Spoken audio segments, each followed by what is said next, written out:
cuando deciden tener un hijo, la mujer lo decide tener a los 35, 40 años de edad. Y nada más quieren tener un solo muchacho. Lo que ha provocado que han tenido que pedir migrantes de otros países para hacer las labores que no pueden hacer los envejecientes. Sí, es así. ¿Verdad? Entonces, la edad mayor... Es un factor, entonces. Es un factor importantísimo. Y mientras que estos países son países jóvenes, donde más del 50% son personas y el jóvenes. Clima también, doctor. Pero el clima es algo importante. Mira, yo estuve observando. Si ustedes se meten en el mapamundi del periódico El País, que tiene un mapamundi, todos los países del continente africano, por debajo de la línea del Ecuador, tienen muy pocos casos de COVID-19 y pocos fallecimientos. Pero cuando tú te trasladas al continente latinoamericano y coges el cono sur, tú ves también que en Argentina, en Chile, en Paraguay, también hay pocos casos con pocas muertes. Lo que quiere decir que los países que están debajo de la línea del Ecuador ahora mismo están en verano. Y parece ser que el calor y la humedad están en contra del desarrollo del coronavirus. Y eso lo podemos ver en el área del Caribe, de Centroamérica, que siempre tenemos un verano casi permanente. Verano eterno. Un verano eterno. Tenemos dos climas, yo digo, el verano y el invierno. Eso es así. Entonces, vean cómo que a pesar del subregistro que hay en Haití está reportando 9 muertos. Y si tú me dices, hay un subregistro, perfecto, pero si hubiera muerto por montones. Como en Ecuador, por ejemplo. Las redes sociales de una vez. Venezuela tiene 10 muertos. Venezuela tiene 10. Desde que comenzó el virus. Los muertos no se pueden esconder, no hay manera. No se pueden esconder los muertos. Entonces, ahora mismo hay un video de un instituto en Estados Unidos donde señala que el calor por encima de 30 grados y la humedad por encima de 80%, pues el virus cuando cae al suelo dura alrededor de un minuto y medio. Qué bueno. Entonces, posiblemente eso sea el factor que nos ayude a nosotros a no tener tantos casos. Sí, porque doctor, aquí la gente está en la calle. No, es que te voy a decir, en los barrios populares, donde hay un hacinamiento permanente, 8 personas viviendo en un cuadrito de casa, donde hay un techo de zinc y donde no hay una ventilación adecuada, nadie puede estar dentro de la casa. Y realmente cuando tú caminas por los barrios populares, como lo he hecho yo, para observar el comportamiento de la gente está hablando en las aceras, en la sombrita, y muchos de ellos no tienen la mascarilla puesta. Exacto. Es decir, aquí se ha tomado con demasiado flexibilidad. Y si verdaderamente fuera tan contagioso, pues estuviéramos ahora mismo saturados todos los sistemas de salud. Mire, yo doy seguimiento a la Universidad de Hopkins, ¿qué se llama esa universidad? Hopkins. Sí. Ellos tienen una cadena norteamericana, CNN en inglés, y ellos tienen ahí la gráfica minuto por minuto. Y yo lo veo, por ejemplo, por 15 minutos, doctor. Y cuando va, por ejemplo, 246,000 muertos global, y yo me entretengo 4 minutos, y cuando vuelvo se disparen 1,000 y pico de muertos más. Y yo digo, bueno, pero en la República Dominicana es raro el día que mueren 3. Es de 8, 10, 12. Los más que muertos aquí en un día son 12 que ha registrado Salud Pública. Yo digo, entonces, doctor, y excúseme que soy aquí, voy a ser un poco derrotista, pero usted me va a excusar, que no es asustado que estoy, sino preocupado. Doctor, yo no veo esto que se puede parar el ritmo que lleva el comportamiento del COVID, tanto en el país como en el mundo, como que pudiéramos decir, en tal fecha esto se va a parar, esto se va a disminuir. Como que no se ve esa cima, doctor. Bueno, lo que sucede es que con las pruebas rápidas, que fue también una de las preguntas que ustedes me hicieron, Sí. las pruebas rápidas tienen pero deben ser pruebas rápidas debidamente certificadas, Sí. porque hay muchas pruebas rápidas que la hacen y dan falso negativo o falso positivo. Sí. Pero lo peor es que den falso negativo. Sí, porque sí que por ahí esparciendo el virus. Sí. Bueno, con la prueba rápida, la inmunoglobulina G, que se dispara a partir del día 14 y vuelve a caer para el día 56 de evolución de una persona que ha estado en contacto con el virus.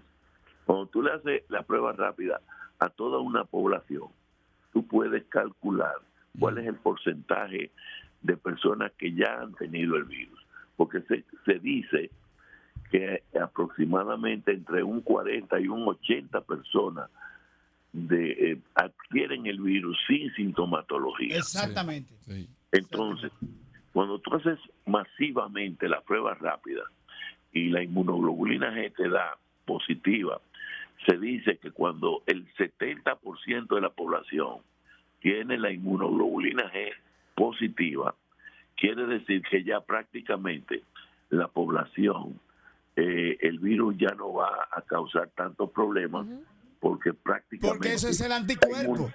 Ese es el anticuerpo, ¿verdad, doctor? Exacto, es el anticuerpo. Y va a estar prácticamente inmunizada como si estuvieran vacunadas con la enfermedad propia. Doctor, permítame ahí hacerle la siguiente pregunta. Eso quiere decir que el futuro de esta pandemia es una endemia. O sea, esto podría ser ya endémico en la República Dominicana.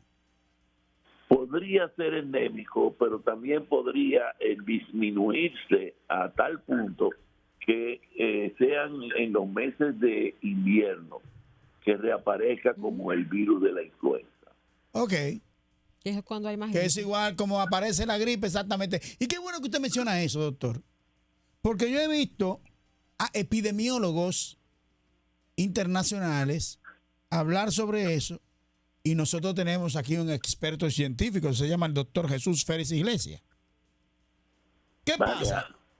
Pero que tiene una categoría igual o mejor que aquellos que están hablando. Y quiero aprovechar para preguntarle, doctor, porque hay una, y es la suspicacia que existe.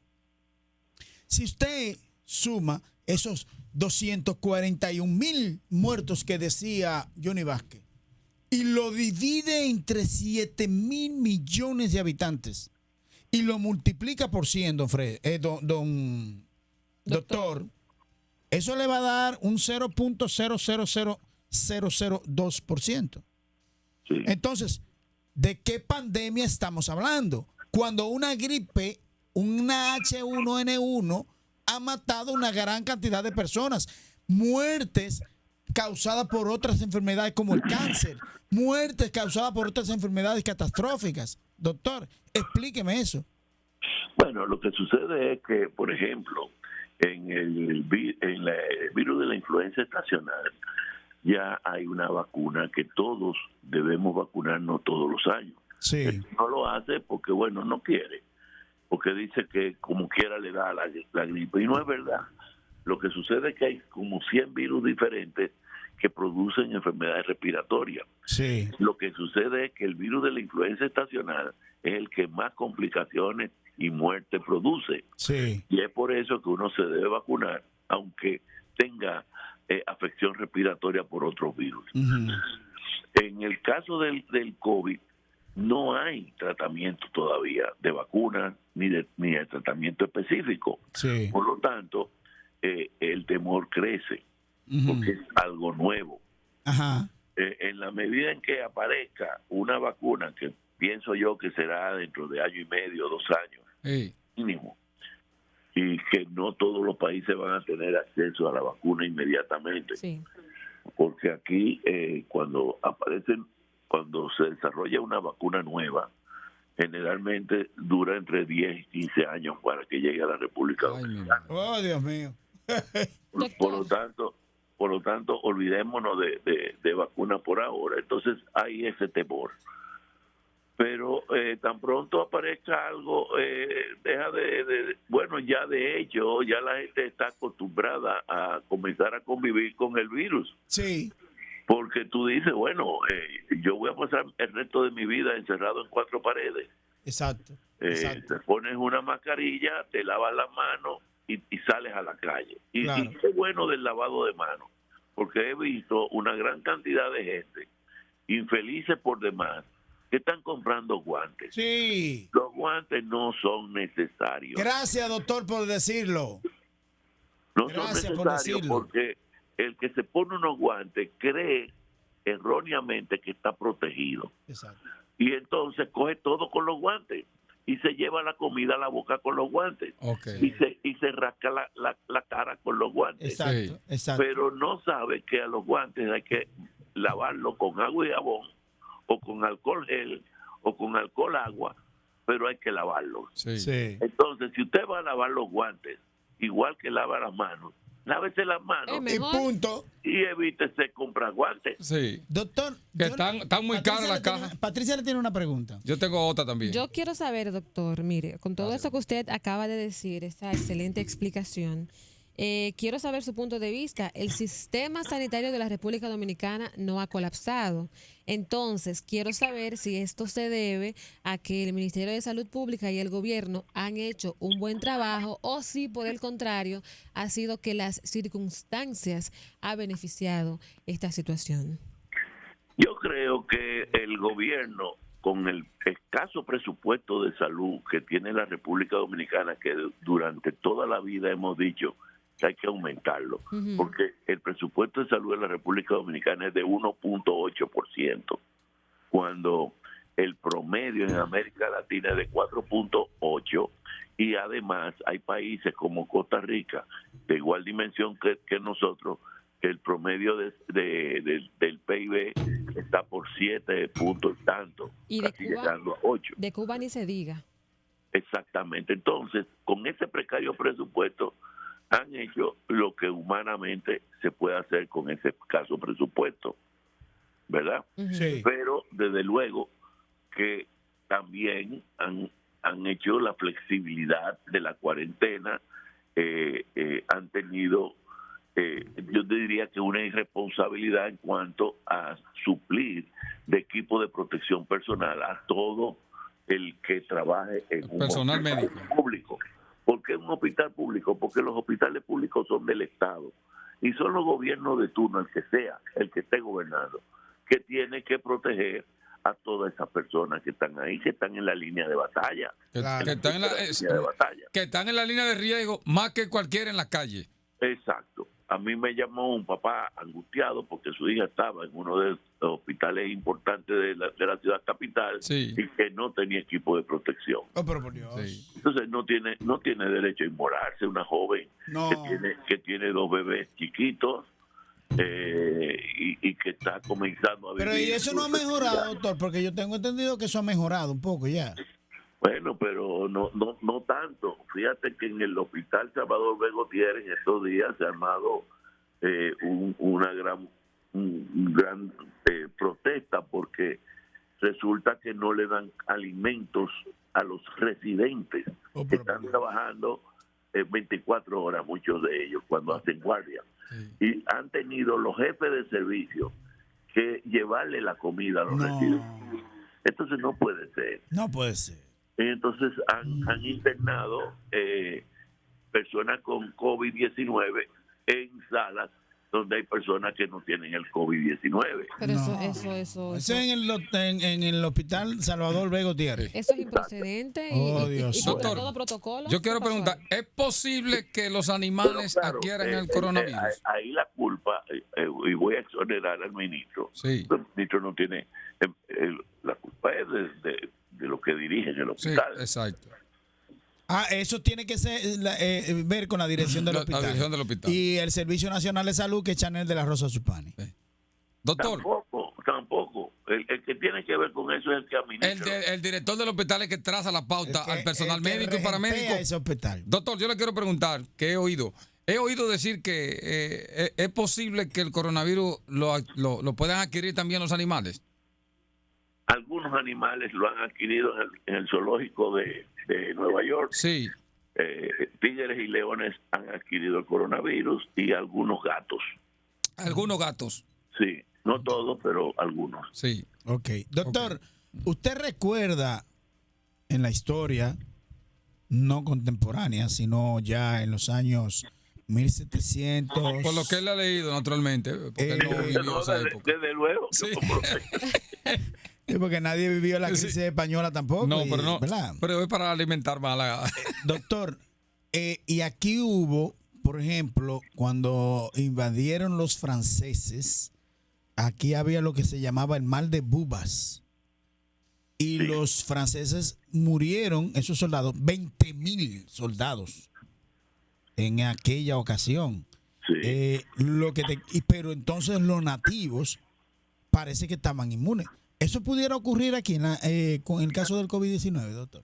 Bueno, si todos han tenido contacto con el coronavirus, se quedan inmunes.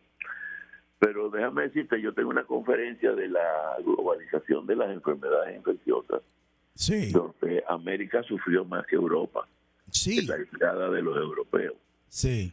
porque sufrimos sarampión, sufrimos muchísimas enfermedades. Viruela, qué sé yo cuánto. Exactamente, Sí. nos trajeron desde Europa. ¿Qué lo Sí. trajeron de Europa? Exactamente, sí. Sí, precisamente Porque todas Doctor. esas enfermedades. no había, y entonces cuando Bueno, el vieron una COVID-19 enfermedad fue nueva, de China, Sí, pero aquí en la Asia. República Dominicana fue a través de Europa que vino también.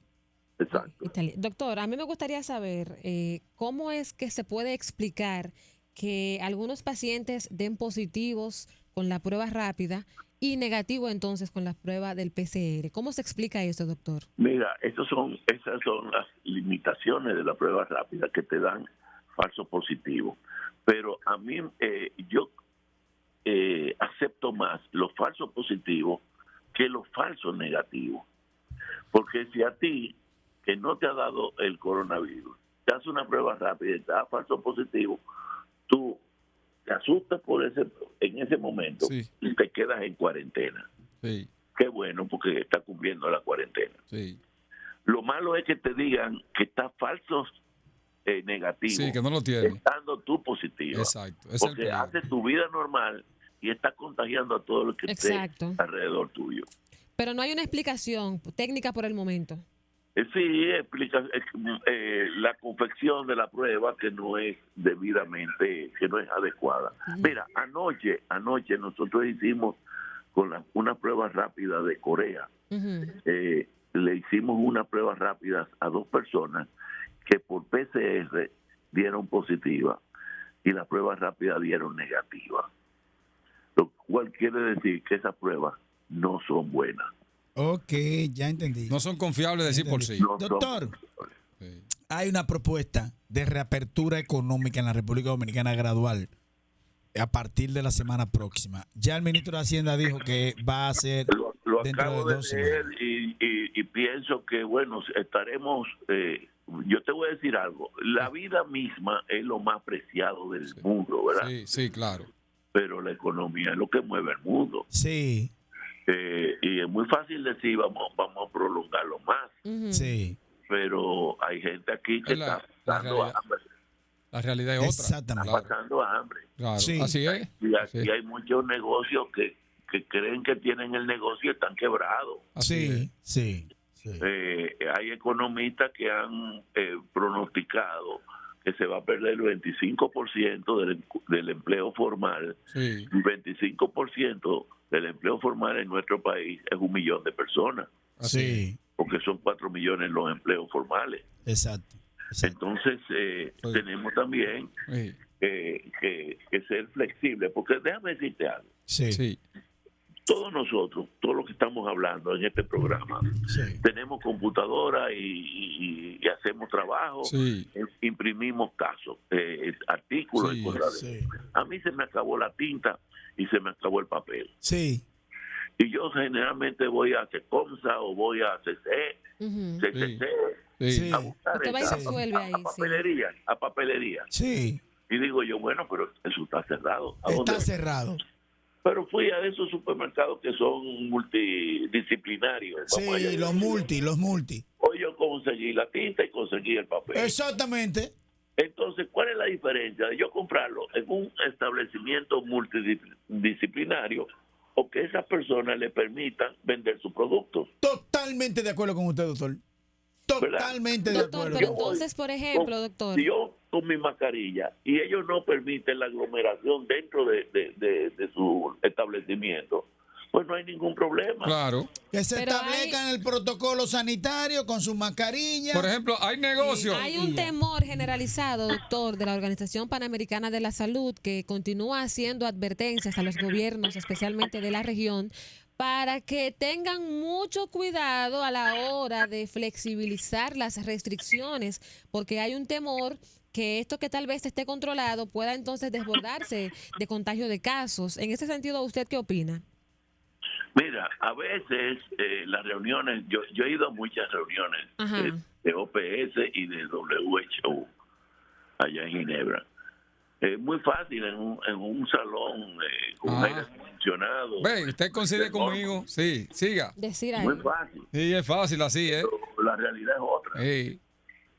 La realidad es otra. Y si nosotros estamos flexibles en eso de la cuarentena y no ha pasado más cosas más grandes, vamos a ser flexibles con la apertura de algunos negocios. Claro. Totalmente de acuerdo con usted, doctor. Doctor, no va a dar tiempo a hablar de política, pero solamente una pregunta. ¿Cómo está el movimiento suyo? ¿Cómo usted ve la candidatura suya en San Pedro de Macorís y el Partido Revolucionario Moderno? Muy bien, muy bien. No te puedo dirá cualquiera que me esté escuchando dirá, bueno, ¿y qué va a decir? Que estoy mal. No.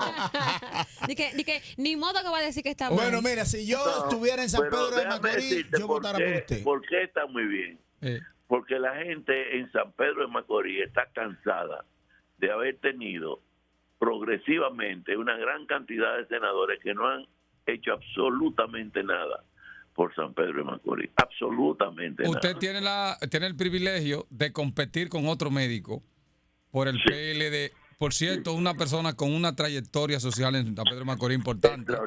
Extraordinaria. Y a mí me gusta usted como candidato y no voto en San Pedro. ¿Sabe por qué? Porque usted es un hombre que no es un politiquero. Exacto. Usted es un hombre que tiene la capacidad de reconocer los méritos del otro. Y eso lo engrandece más. Y eso me hace a mí respetarlo a usted más. Eso es así. Eso es así. De hecho, de mi boca no va a salir ninguna palabra que pudiera herir no solamente a ese candidato, sino a los dos candidatos que están corriendo. Exacto. Doctor, yo creo que usted tiene el carril de adentro en San Pedro, ¿eh? La política no se hace detractando a otra persona. La política se hace con la realidad. Con propuestas y aportes. Con propuestas. Sí. Con propuestas, como yo tengo algunas propuestas que son sumamente interesantes. Sí. Bueno, irán a un debate ustedes, imagino yo. ¿Usted recuerda? ¿Está de acuerdo con el debate, doctor? Sí, hombre, claro. Hombre, doctor, ¿usted recuerda que el senador de San Pedro de Macorís, médico importado, Johnson era que llamaba? Usted no va a ser un senador así. Ese cogió un maletín en una campaña y repartió dinero, que eso no tenía mamacita. Se parecía a otro del este también. Sí. Ay, bueno. Doctor, muchas gracias por estar con nosotros aquí en La Opción de la Mañana. Tenemos que hacer una pausa comercial. Después de la pausa comercial tenemos otro invitado más.